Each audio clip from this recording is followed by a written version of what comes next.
இந்த மாதிரி மாம்பழ குச்சி ஐஸ் எப்படி செய்கிறதுன்னு பார்க்கலாம். வாங்க வீடியோக்குள்ளே போகலாம். வணக்கம் நண்பர்களே, லட்சுமி சமையலுக்கு உங்களை அன்போடு வரவேற்கிறேன். வீடியோ நீங்கள் இதுதான் ஃபஸ்ட் டைமாக பார்க்குறீங்கன்னா சப்ஸ்கிரைப் பண்ணிவிடுங்க, பெல் பட்டனை கிளிக் பண்ணிவிடுங்க, ஷேர் பண்ணிக்கோங்க. வாங்க வீடியோக்குள்ளே போகலாம். நம்ம ஃபஸ்ட்டு இதை கட் பண்ணிக்கலாங்க.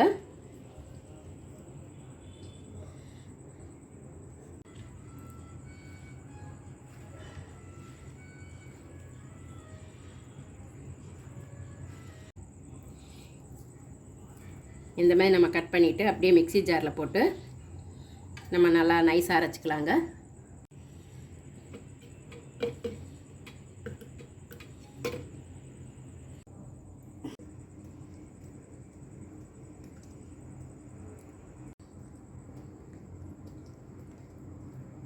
இப்போ மாம்பழத்தை நம்ம தோல் இல்லாமல் கட் பண்ணிக்கிட்டோங்க. அதில் சர்க்கரை ஒரு 2 ஸ்பூன் தான் போட்டுக்கிறாங்க. ஏற்கனவே இந்த பழம் ரொம்ப ஸ்வீட்டாக இருக்குது.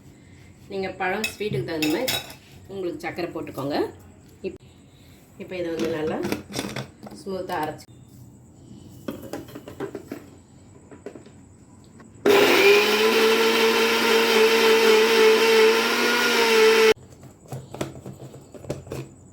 பாருங்கள். இந்த மாதிரி நல்லா ஸ்மூத்தாக அரைச்சாச்சு. இப்போது நம்மளுக்கு இந்த மாதிரி குச்சி ஐஸ் விற்கிற ட்ரே இருக்கும், அந்த மாதிரி வாங்கிக்கோங்க. நான் சின்னது தான் கிடச்சிது, வாங்கியிருக்கேன்.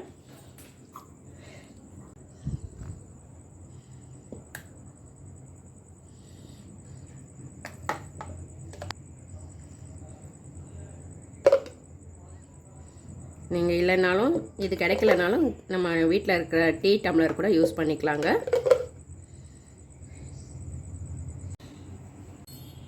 நான் ஒரு மாம்பழம் கட் பண்ணேங்க. அதில் 4 தான் வந்தது. நான் இந்த மாதிரி குச்சி ஐஸ் ஸ்டிக் மாதிரி இருக்கும் இல்லைங்களா, அதை நம்ம க்ளோஸ் பண்ணி வச்சிடணும்.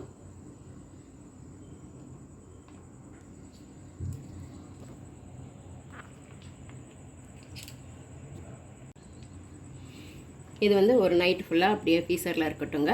அப்புறம் பார்க்கலாம். நம்ம மாம்பழ குச்சி ஐஸ் எப்படி வந்திருக்குன்னு பார்க்கலாமா? இப்போ நம்ம ஃப்ரீசரில் இருந்து எடுத்தாச்சு. இது அப்படியே எடுக்க முடியாது, கொஞ்ச நேரம் சும்மா தண்ணியில் அப்படி வச்சு எடுத்துடலாம்.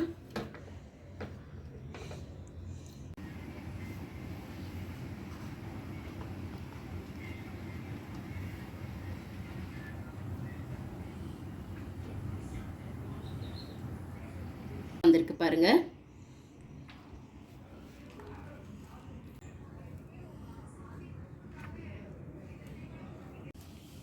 நம்மளுக்கு சூப்பரான மாம்பழம் குச்சி ஐஸ் ரெடி ஆகிடுச்சுங்க. நம்மளுக்கு இப்போ சம்மர் ஸ்பெஷல் வந்துடுச்சுங்க. அதனால் நம்மளுக்கு மாம்பழமும் இப்போ கிடைக்குது. அதனால் மாம்பழத்தை வச்சு குச்சி ஐஸு ரொம்ப சூப்பராக வந்திருக்கு. ரொம்ப ஈஸியாகவும் பண்ணலாம். நீங்களும் உங்கள் வீட்டில் ட்ரை பண்ணி பாருங்கள். எப்படி இருந்ததுன்னு கமெண்ட்டில் சொல்லுங்கள்.